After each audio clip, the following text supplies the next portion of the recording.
സംഘടിത സ്വർണ്ണ കവർച്ചയിൽ കോൺഗ്രസിനെതിരെ പോർമുഖം തുറന്ന ബി.ജെ.പി.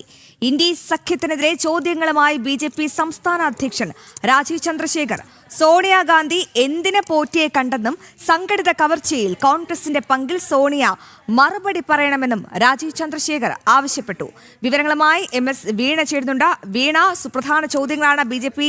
സംസ്ഥാന അധ്യക്ഷൻ ഉന്നയിച്ചിരിക്കുന്നത്. ഒരു കീഴ്ശാന്തിയായ പോറ്റിയെ എന്തിനാണ് ഈ സോണിയാഗാന്ധി കണ്ടത്? വളരെ പ്രധാനപ്പെട്ട ചോദ്യം തന്നെയാണ്. ഈ സ്വർണ്ണ കവർച്ചയിൽ ഇടതുമുന്നണിക്ക് പിന്നാലെ വലതുമുന്നണിയും വല്ലാത്തൊരു കുരുക്കിലേക്ക് അകപ്പെടുകയാണ്. അടൂർ കൺവീനറുമായുള്ള ചിത്രങ്ങൾ, അടൂർ പ്രകാശുമായുള്ള ചിത്രങ്ങൾ പുറത്തു വരുന്നു. അതിന് തൊട്ടു പിന്നാലെ സോണിയാഗാന്ധിയുമായിട്ടുള്ള ചിത്രങ്ങൾ പുറത്തു വരുന്നു. അപ്പോൾ എങ്ങനെ പ്രതിരോധിക്കാനാണ് നീക്കം, പ്രത്യേകിച്ച് നിയമസഭാ തെരഞ്ഞെടുപ്പ് അടുത്ത സാഹചര്യത്തിൽ? വീണ.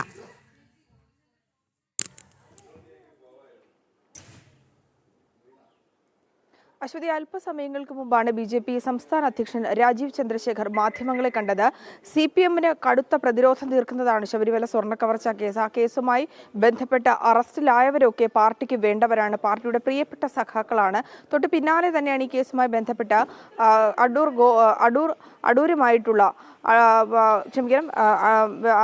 കോൺഗ്രസിലെ പ്രമുഖ നേതാക്കളുമായിട്ടുള്ള പോറ്റിയുടെ അടുപ്പത്തെക്കുറിച്ചുള്ള ചിത്രങ്ങൾ പുറത്തു വന്നത്. ഇതിലേറ്റവും പ്രധാനപ്പെട്ട കാര്യം ഇതുമായി ബന്ധപ്പെട്ട് സോണിയാഗാന്ധിയുമായി ബന്ധപ്പെട്ട് നടത്തിയ കൂടിക്കാഴ്ച കൂടിയാണ്. ഈ സോണിയാഗാന്ധിയുമായി ബന്ധപ്പെട്ടുള്ള കൂടിക്കാഴ്ച അതുപോലെ തന്നെയാണ് ഈ കൂടിക്കാഴ്ച എന്തിനായിരുന്നു? ദേശീയ അധ്യക്ഷയായിരുന്ന സമയത്ത്, പാർട്ടിയുടെ അധ്യക്ഷയായിരുന്ന സമയത്താണ് ഇത്തരത്തിൽ ഉണ്ണികൃഷ്ണൻ പോറ്റിയുമായി ഒരു കൂടിക്കാഴ്ച നടത്തിയത്. ആദ്യമേ ഈ ചിത്രങ്ങളൊക്കെ AI സൃഷ്ടിയാണെന്ന് തള്ളുന്ന ഒരു നിലപാടാണ് കോൺഗ്രസ് എടുത്തത്. എന്നാൽ അത് വാസ്തവ വിരുദ്ധമാണെന്ന് തെളിയുകയും ചെയ്തു. എന്നാൽ കോൺഗ്രസിന്റെ ദേശീയ നേതാക്കൾ, AICC നേതാക്കൾ അടക്കമുള്ളവർ ഇപ്പോഴും മൗനത്തിലാണ്. കൃത്യമായി ഒരു മറുപടി പറയാൻ തയ്യാറാകുന്നില്ല. ഇത് വലതു മുന്നണിയെ കൂടുതൽ പ്രതിരോധത്തിലാക്കുന്നുണ്ട്. ഇപ്പോൾ ഒരു മൗനം തുടരുകയാണ് ചെയ്യുന്നത്.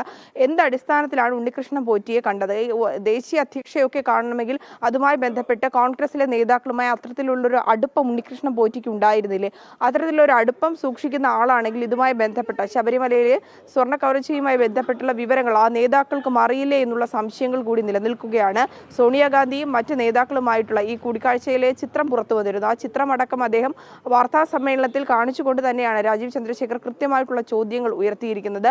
അതിൽ എടുത്തു പറയേണ്ട രണ്ട് ചോദ്യങ്ങളിലൊന്ന്, എന്ത് ബന്ധമാണ് സോണിയാഗാന്ധിയും കോൺഗ്രസ് നേതൃത്വവുമായി ഉണ്ണികൃഷ്ണൻ പോറ്റിക്കുള്ളത്? അത് എന്താണെന്നുള്ളത് കൃത്യമായി വ്യക്തമാക്കണം. ആ കൂടിക്കാഴ്ചയുടെ അജണ്ട എന്താണ്? എന്തടിസ്ഥാനത്തിലാണ് ഈ ഒരു കൂടിക്കാഴ്ച നടത്തിയിരിക്കുന്നത്? ആ കൂടിക്കാഴ്ചയുടെ അജണ്ട എന്താണെന്ന് കൂടി വ്യക്തമാക്കണം. ഈ ചിത്രങ്ങൾ വന്ന് ദിവസങ്ങളാകുന്നു. പക്ഷേ സംസ്ഥാനത്തെ കോൺഗ്രസ് നേതാക്കളാണെങ്കിൽ പോലും ഇക്കാര്യത്തിൽ മൗനം പാലിക്കുകയാണ്. ശബരിമല സ്വർണ്ണ കവർച്ചാ വിഷയവുമായി ബന്ധപ്പെട്ട് കഴിഞ്ഞ ദിവസവും സഭയിൽ ആ വിഷയം ചർച്ചയ്ക്ക് എടുക്കാൻ വേണ്ടി ഏറെ മുറവിളി കൂട്ടിയതും പ്രതിപക്ഷത്തിരിക്കുന്ന UDF. തീർച്ചയായും വീണ, സംഘടിത കൊള്ളയിൽ കോൺഗ്രസിന്റെ പങ്ക് എന്താണ്? എണ്ണി ചോദിക്കുകയാണ് ബി.ജെ.പി. സംസ്ഥാന അധ്യക്ഷൻ. ചില നിർണായക ചോദ്യങ്ങൾ തന്നെയാണ് ബി.ജെ.പി. സംസ്ഥാന അധ്യക്ഷൻ ചോദിച്ചിരിക്കുന്നത്. ഇതിനെല്ലാം ഉത്തരം വേണം കോൺഗ്രസ്. ഉത്തരം നൽകിയേ മതിയാകൂ. വീണയാണ് വിവരങ്ങൾ നൽകിയത്.